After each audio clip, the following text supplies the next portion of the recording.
webinar on cervical cancer, causes, cure, and prevention on the occasion of World Cancer Day, hosted by National Service Scheme, NSS, Shivaji College. We at Shivaji College, a premier institute of University of Delhi, accredited with grade A by NAC, believes in selfless community service and making a significant contribution to the society. In NSS, student and faculty work together to lend a helping hand to the community.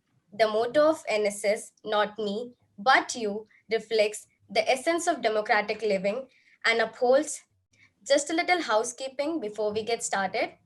Participants are requested to keep their audios and videos off throughout the event so to avoid streaming errors. Please keep checking your chat box as instructions, requests, and information will be shared there in the chat box. And if you have any questions or queries, you can post them into the chat box that will be taken at the end of the session. Kindly fill the feedback form that will be circulated in the chat box at the end of the session. We request your cooperation in conducting this virtual event smoothly. On behalf of NSS, I would like to welcome Dr. Nidhi Jain with a virtual bouquet as a token of gratitude. Thank you. Welcome you, ma'am. I would now like to invite Ms. Shweta, the faculty member of NSS Shivaji College, to address the gathering. Thank you, Cesar. A very good afternoon to one and all present here, respected speaker of the day, Dr. Nidhi Jain, fellow faculty members, and my dear students.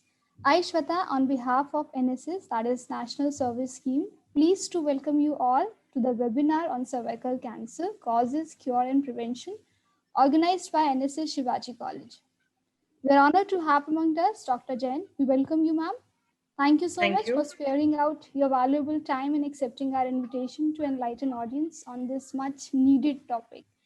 In fact, when the world leaders adopted Sustainable Development Goals in 2015, they made a commitment that in SDG 3, good health and well-being to reduce will be one of the motto of the Sustainable Development Goals.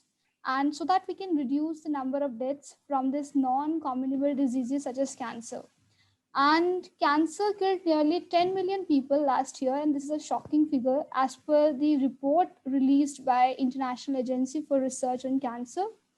Half of all the cancer deaths are among women, and millions of women in the developing countries suffer and die from cancers that would be often treatable if they had an access to modern cancer care and the basic prevention measures.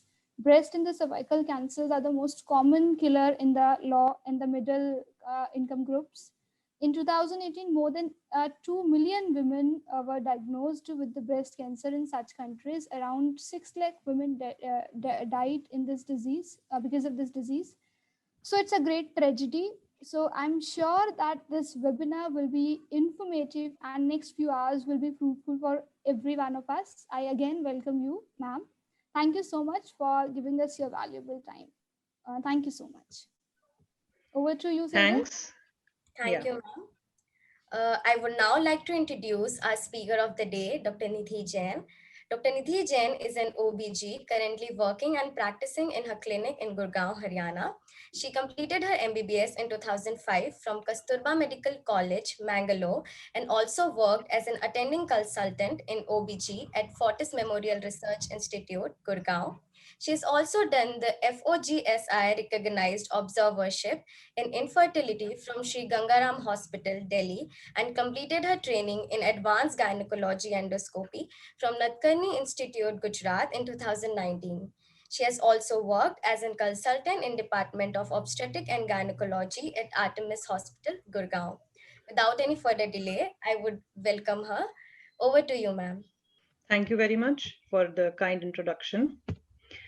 So I would like to, can you see my screen? Yes, ma'am. You can see my screen, right? Okay. So the topic for today is cervical cancer. Cervical cancer is basically a very common cancer in India, which affects the women of the reproductive age group. And it being a preventable cancer, which can be easily screened, is very important for us to know about the ways in which we can prevent and we can take precautions. So just giving an overview about the female genital tract.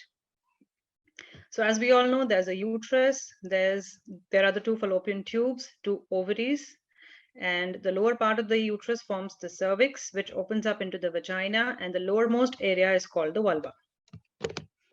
So cervical cancer is the most common cancer in India. India accounts for 1/3 of the global cervical cancer deaths worldwide. That is about 1,22,800 cases of cervical cancer annually, which is quite a number. The age-adjusted incidence rate of cervical cancer varies widely among the registries, highest being in Mizoram and lesser than that, the least in Dibrugarh district. So this is just a fair idea of the incidence in India. So I'm going to be a very general and very like the explanation is going to be what you can understand easily with less of medical terms and more of an easy language. So cancer basically means when the cells start growing out of control. In our body, we have multiple checks at various levels which control the cell growth, starting from when we are born or even when the child is conceived till we grow older. If at any point anything happens in which the cell growth goes out of control, that leads to cancer.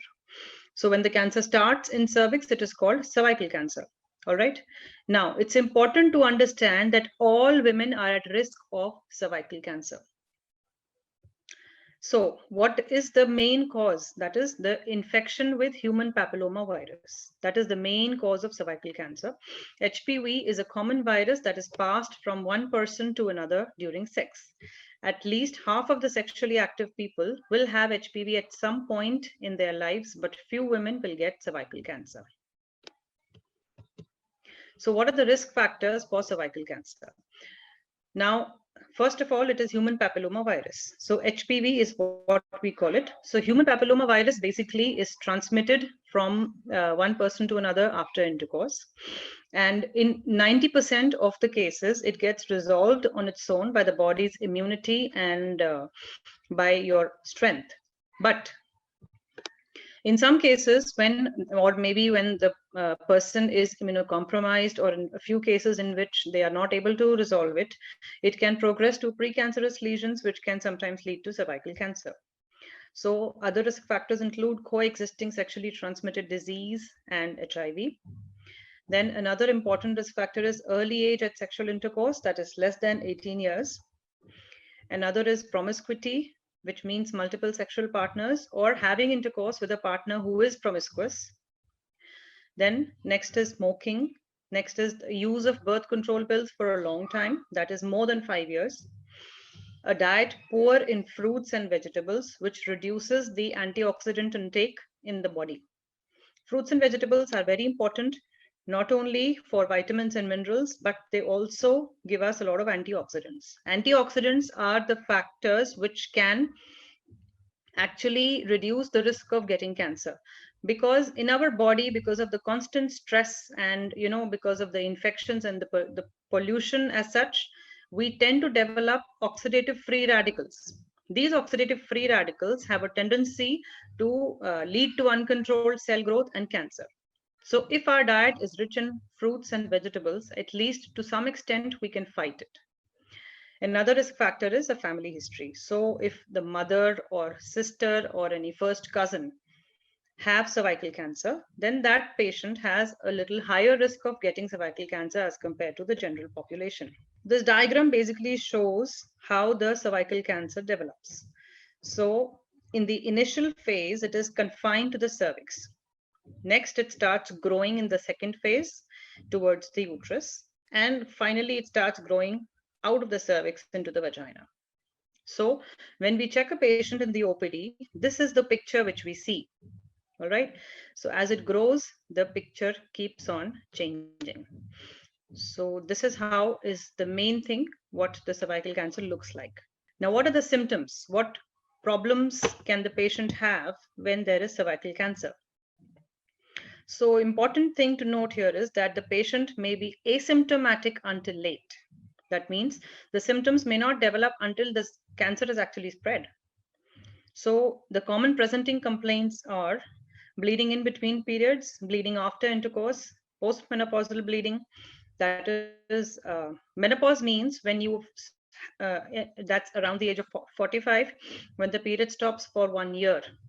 Okay, and then the lady is said to be going into menopause. So after menopause, if still there is bleeding, then it needs to be investigated, and one of the causes can be cervical cancer. Another symptom is abnormal vaginal discharge, and last but not the least, pelvic pain. But it is important to see that these symptoms can be there in many other conditions, cervical cancer. With these symptoms, we need to investigate the patient. Okay. So this is a pictorial representation of the symptoms, what I have told. If the cancer progresses, it can lead to bowel and bladder issues. Means the patient can have bleeding while passing urine. The patient can have problem in passing stools, maybe constipation or loose motions or bleeding from the stools, and back pain, because it tends to get out of the pelvis. It can go to the bones. It can go to other areas in the body. So how do we diagnose cervical cancer? Cervical cancer is, first of all, the diagnosis is based on a clinical examination. It is very important to have a checkup for the patient in the OPD. So whenever the patient gives us the symptoms, we have a suspicion, we check and we see the cervix, we examine the patient, and then we come to a conclusion whether any further investigation is needed or not. So the most important among them is Pap smear. Pap smear, the full form is Papa Nicolau smear. You must have heard of it. Pap smear is basically a test which we take from the cervix. It is like a smear in which we prepare slides and we send it for a examination by the pathologist. So this is a very easy test which can be done in the OPD. It takes hardly 2 minutes to take the sample, and this tells us the result in a day. And usually this gives us a fair idea of the fact if there are any abnormal cells in the cervix or not. Along with the pap smear, we can do a human papilloma virus testing as well. So both for the pap smear and the HPV, we take a sample from the vagina, from the cervix.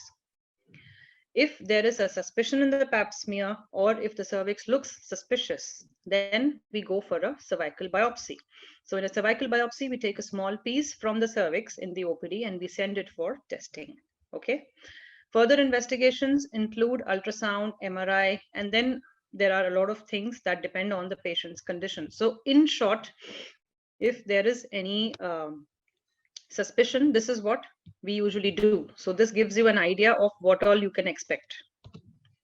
So this is the things we need for the pap smear. We need a speculum. This is an instrument which we use to visualize the cervix. We need a cyto brush. We need the slides and gloves. All right. And we also need a jar. I couldn't find the picture of the jar.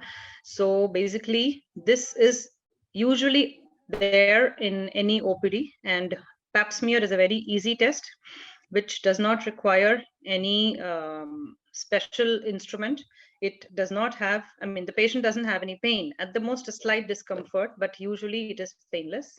And every sexually active person must get a pap smear done. I'm talking about the ladies, of course. So every sexually active lady must get a pap smear done at least once in 3 years. Okay. So this was about the cervical cancer, what we usually think and what are the symptoms. Now, how do we prevent it? So as I told, a routine pap smear for all sexually active ladies is one important thing which can really help us in diagnosing and preventing cervical cancer. There are many people in the villages who don't get screened. And ultimately, when they come to us, they are in such a condition in which we really cannot help. So many camps are also held which do pap smears, which are very helpful for the patients. So for any person who's sexually active, she must undergo a pap smear. We have two types of pap smears, a conventional and a liquid pap smear with HPV testing. So conventional pap smear needs to be repeated every 3 years, and a liquid pap smear with an HPV can be repeated in 5 years if the result is negative. This testing needs to be continued every 3 years or 5 years till the patient becomes 65 years of age. After 65, usually testing is not needed. Okay. So this was the first thing, that is universal screening, that is in prevention. The second is safe sexual practices. Now, what do we mean by safe sexual practices? Use of condoms, avoid promiscuity, stop smoking, and avoid relationship with the people who are promiscuous, because they tend to carry HPV infection and they tend to transmit that. Now, in which patient will the HPV get hold on and lead to cancer, we really don't know.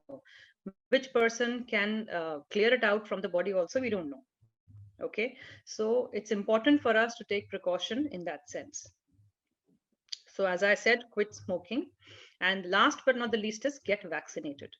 Vaccinations have come up in cervical cancer very recently, but yeah, it's been about 10 years. And vaccination is one which can really help us to control the spread of HPV, to reduce the risk of severity of infection with HPV. And they also prevent genital warts. All right.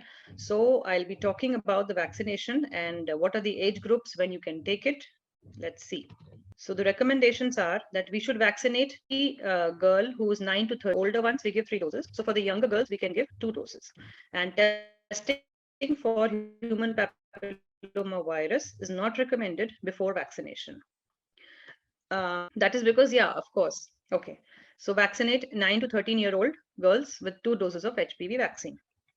And testing is not recommended, as I said. Now, sexually active women and women with previous abnormal cervical cytology can receive the HPV vaccine, but benefits may be limited. What does this mean?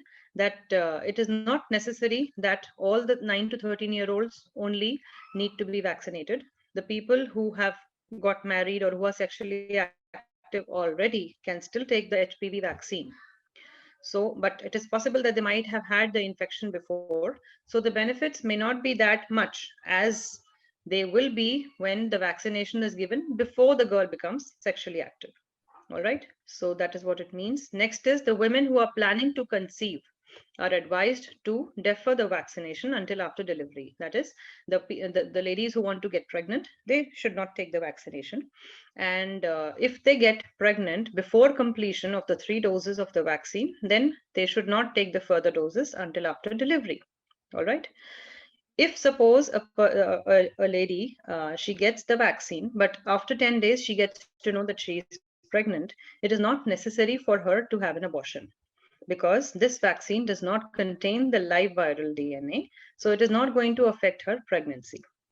And even the breastfeeding ladies who are feeding their children, they can also take the HPV vaccine. All right. So human papilloma virus vaccines basically are developed against a few strains. Human papilloma virus has a lot of strains, and any of them can actually cause the infection and lead to precancerous or cancerous lesions in the cervix. But it is not possible to create a vaccine against every strain, like also now we are facing the problem against the COVID vaccination. So the common strains are 16, 18, 31, 33, and 45, which are the common cancer-causing agents. These are the common strains which have been seen in the cancerous patients. So HPV 16 and 18 accounts for 70% of the cancer cases. And the genital warts are caused by HPV 6 and 11, which are usually benign and self-limiting. Infection usually resolves in 1 to 2 years with natural immunity, as I have told. But in some of the cases, if it is persistent, it can progress to the precancerous lesions, which we call CIN 2 and 3, and it can further progress to cancer. So the vaccines have been developed against a few strains. So we have 2 types of vaccines, Cervarix and Gardasil. Cervarix is usually helpful against the HPV type 16, 18, 31, and 45. Gardasil is helpful against 16, 18, 6, and 11. It also protects against the genital warts. For Cervarix, the recommended doses are at the 0 dose, followed by the dose at first month and then 6 months. And for the Gardasil, it is 0 dose, 2 months, and then 6 months. So these are the basic vaccination schedules which we follow. For the adults, for the young girls who are 9 to 13 years, only 2 doses are enough. Okay. So this slide basically tells us how important it is to vaccinate our young girls, because the HPV vaccine can prevent more than 9 out of 10 cervical cancer cases, which is quite a good incidence. All right. So that was about prevention. So we have, I've spoken about the symptoms and the prevention of cervical cancer. Now, what to do if the patient develops a cervical cancer? I'm not going to go into the detail, but just an overview. So the first thing is surgery. That is, if the cancer is confined to the cervix, we remove the uterus, the cervix, and the surrounding tissues so that the bulk of the cancer is reduced. And in some cases, when the cancer is progressive, we usually have to give the patient chemotherapy because such cases become inoperable. We cannot operate. Chemotherapy or radiation therapy is what we usually give to reduce the cell growth, okay, to control the cancerous cells. In very advanced stages where the cancer is really out of control, where we cannot help the patient, we only give pain relief. That is called palliation.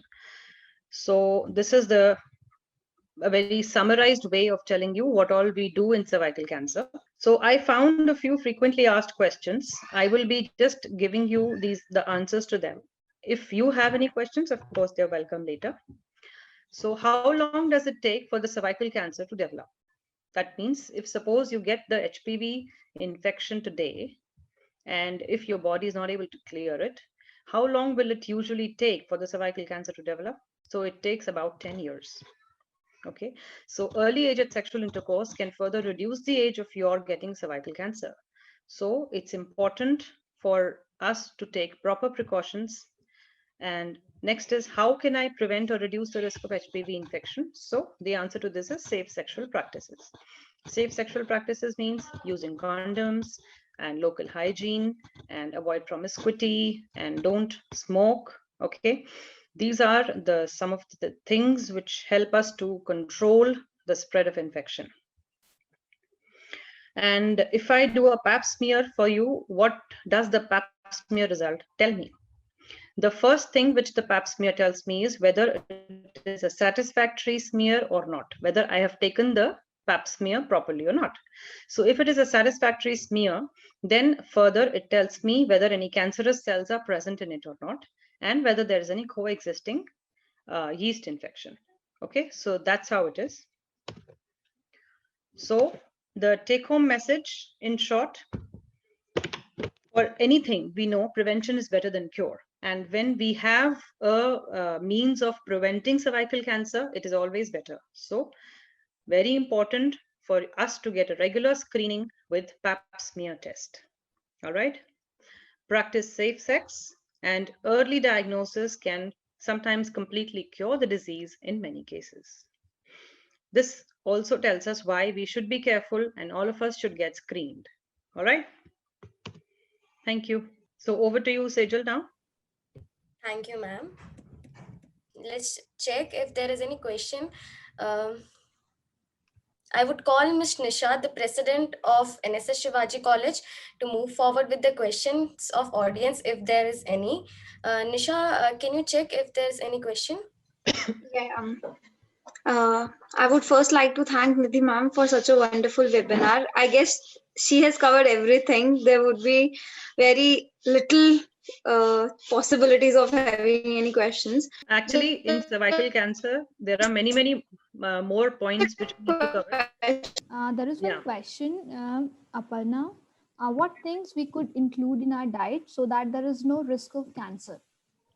Okay, now no risk of cancer is actually not the thing. It is less risk of cancer. All right. So as I said, we have to have a diet rich in antioxidants, which improve our immunity. That's the minimum we can do. And that includes a lot of fruits and vegetables and fresh food. So it's important for any kind of hormonal disorders also to eat fresh, to avoid junk food, and to avoid tinned and packed food as much as possible. All right. And fresh fruits and vegetables really help us. And a regular exercise schedule is what we should all follow. So I hope, Aparna, your question is answered. Now the next one is, should one consider preventive surgeries if she is having risk factors for cervical cancer? She's talking about surgery. Surgeries. Yeah. So surgery basically includes removing the uterus, the cervix, sometimes the ovaries, part of the vagina. All right. Now this we usually don't do as a preventive surgery. So it is the same as like if somebody has a family history of breast cancer, we will prophylactically not remove the breast. Okay, so preventive surgery is not there in cervical cancer. That is not the thing which we usually do. What we do is a regular screening. If somebody has a family history, that lady should definitely get screened. And if there are any precancerous lesions which are seen, then they can be treated and with a very minimal surgery also, without removing the full uterus. All right. So there is nothing like a preventive surgery in cervical cancer. Rather, we should have a regular, proper screening. That's all. Next question is from Rajat. What should the measures taken to save the life of a person at the last stage of his or her cancer? Yeah, so last stage of cancer usually leaves us with no option. Surgery is obviously not an option when the person is in the last stage of cancer. And we can use chemotherapy or radiotherapy to reduce the spread. But if nothing helps and the patient is in pain, then we just give pain relief and just, minimize the suffering as much as possible. So that's all we usually do. And it's really bad to look at those patients in the hospital, because sometimes they have a urinary bag, sometimes they have a a stool bag also, because everything is covered with cancer.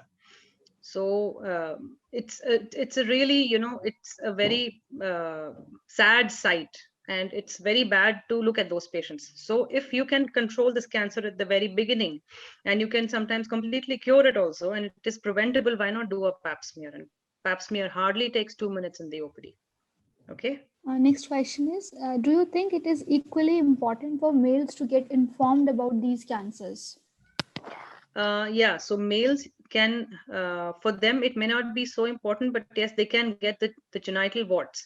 So the important thing is promiscuity, having multiple sexual partners. So it is, important for when you are in a like when you are with somebody in a relationship, it's important for you to have that trust in your partner, that he is faithful towards you. That's important, because HPV infection is more if your partner is promiscuous, or if you are promiscuous. So that should not be, so the male partners need to be informed about the risk which the lady has. So it is like a responsibility. So that's how, their behavior should be more towards the health of the lady, and not just for time pass or whatever you say. Okay. Next question is, what are the possible side effects of the treatment? Okay, so if we do surgery, then any surgery obviously has a risk of injury to the surrounding structures. So there can be injury to the intestines, there can be injury to the urinary bladder, or even the kidney structures. So one risk is that. Then chemotherapy and radiotherapy are not easy. They have a lot of side effects. Chemotherapy can reduce the growth of the normal cells of the body. So the patients can have hair loss, they can have gastric ulcers, that is stomach ulcers, they can have decreased hemoglobin, and their normal blood cell counts can decrease. Okay, radiotherapy can lead to a lot of scarring in the pelvis, so that can be really distressing for the patient. It leads to a lot of irritation and dryness, and sometimes skin ulcers because of the probes. And sometimes the radiotherapy can also lead to fistulae. Fistula basically means when there is a communication between the passage from where the stools are passed and the vagina. So that needs another treatment. So these things, they don't come without side effects. So although chemotherapy and radiotherapy are important means to treat or to control cancers in the advanced stages, they still have a lot of side effects. So that's why it's important for us to follow universal screening. Next question is, ma'am, do you believe women are more not who are not married might face problems when going for such a checkup? See, if a lady who is not married, she's sexually active, it is not difficult for her to get a pap smear done in the OPD. All right. So even an 18-year-old girl, yes, it may be a little difficult for her. But then the kind of instruments we use is with respect to the patient. So we take utmost care utmost care, and we are very gentle, and mostly the patients are able to get it done without any problem. What is the chance that cancer will come back? Well, yeah, that's a very good question. So after surgery also, we keep the patient in follow-up. Initially, we have to call her for a follow-up every 3 months. Then slowly, we call her every 6 months, then every 2 years. So basically, we keep checking the patient, and we do repeated ultrasounds and MRI and physical examination to make sure whether there are any signs of cancer coming back. So usually that depends on the stage of the cancer. If it is a very initial stage, usually the chance of recurrence is very less. But yes, it is there. It may be just about 3 to 4%. But if it is an advanced stage of cancer, then the chance of the cancer coming back is quite high. So it can come, the recurrence can be as high as 30%. So it basically depends on what initial treatment the patient has received and what is the stage of cancer to start with. Okay. Next question. Does application of some lotion or V washes affect this? Lotions or V-wash basically are helpful for the vagina and the outer skin. They usually don't help at all in the cervix. And if you think that the HPV infection can be uh, stopped, using this V-wash is not possible. So that is basically just to maintain the normal pH of the vagina so that the chance of getting infection, that is yeast infection, is less. But human papilloma virus usually is not killed with these things. Do cervical cancer spread to other parts of the body as well? Yeah, so as I have said, they tend to pass into the urinary bladder, which that is the bladder, the structure of which holds the urine. Then it can go to the rectum, it can go to the side bones of the pelvis, and that way it can compress the passage of urine, and the kidneys can also get swollen. Then it can go to the backbone, it can go to a lot of places. So if it is spread, then it is really bad. Okay, one more question, ma'am. Ma'am, why do people find out they have cancer in the last stage and there are no symptoms at the first stage? Yeah, so as I've said, the common symptoms are bleeding in between periods, or bleeding after menopause, or abnormal vaginal discharge. Now, many of the people, especially the people who are from poor socioeconomic status, who are not very well educated, they will not give attention to these symptoms. So if the patient is having post-coital bleeding, means bleeding after intercourse, or if she has slight spotting even after the periods are finished, or if she has any dirty vaginal discharge, they usually don't go to the doctor for getting a treatment done. So it's not only to get her treated, it is also for her to get checked whether there is any other problem or not. So until the problem becomes so much that they cannot do their daily activities, they don't go to the doctor. So that is why sometimes it is diagnosed in advanced stages. Okay. So actually, for all the students who are present here, for them, and if they fall into this eligibility criteria, and for their mothers, for their grandmothers, it's very important for them to get a pap smear done. So for all the students who are present here and for all the ladies, I will definitely recommend this to be done at least once in 3 years. Okay, ma'am. Ma'am, one more. I guess this should be the last one. Ma'am, Yeah. in my relative, my granny was given chemotherapy at the last stage of her stages, but she was no longer. Ma'am, if this therapy don't save life of the person, why this was given? See, it is just like you have some disease and you are given an option that the chance of um, correction, or rather the chance of control of the disease, is maybe 50%, but 50% chances are there that there may not be any effect at all. Okay, so chemotherapy is not a foolproof thing, because it also has limitations. Means if you give chemotherapy and if it starts affecting the normal cells, and if it starts affecting the body as such, then we need to stop it. And chemotherapy is not like you have tuberculosis, you take the drug and you get corrected. Chemotherapy also has its own side effects, and the amount of response which a body shows to chemotherapy is different for different patients. If a patient comes to us with a cancer, we have to give her some treatment, but that is obviously after a proper counseling. So we tell the patient that these are the chances of you having um, control of the disease, and there is always a 5-year survival which we give to the patient depending on the stage. stage of the cancer. That is, in stage 3, what is the 5-year survival despite all the treatment? In stage 4, what is the 5-year survival despite all the treatment? So it does not mean that if the patient is coming in 3rd stage, we leave and we say ki nothing can happen and you go and you die. We cannot do that. When the patient comes, we have to give her some treatment, but whether that treatment can really help her or not, that we cannot determine in every patient. And that also depends on the type of cancer you have. Some cancers are very good, very responsive to chemotherapy. Some cancers are not. So that's how it is. I guess that's all. Thank you so much, ma'am, for such an insightful discussion. Very informative session. Thank you so much, ma'am. Over Thank to you, Uma, ma'am. Good evening, everyone. Myself, Dr. Uma Narang, and I would like to present a formal vote of thanks to our speaker, Dr. Nidhi Jain. Ma'am, it was really informative session, and ma'am, it was really enlightening for most of us.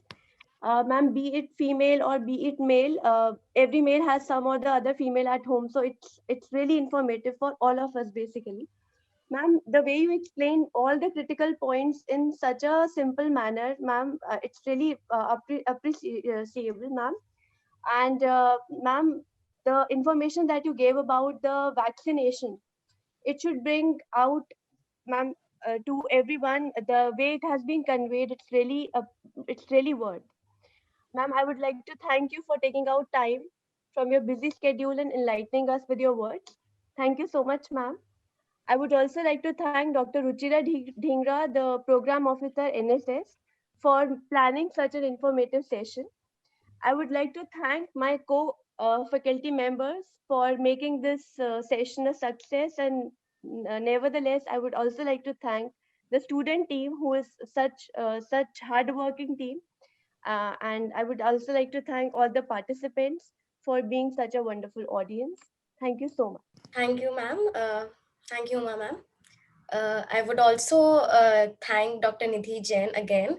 We surely learned so much from you, ma'am. Thank you very much. It was my pleasure.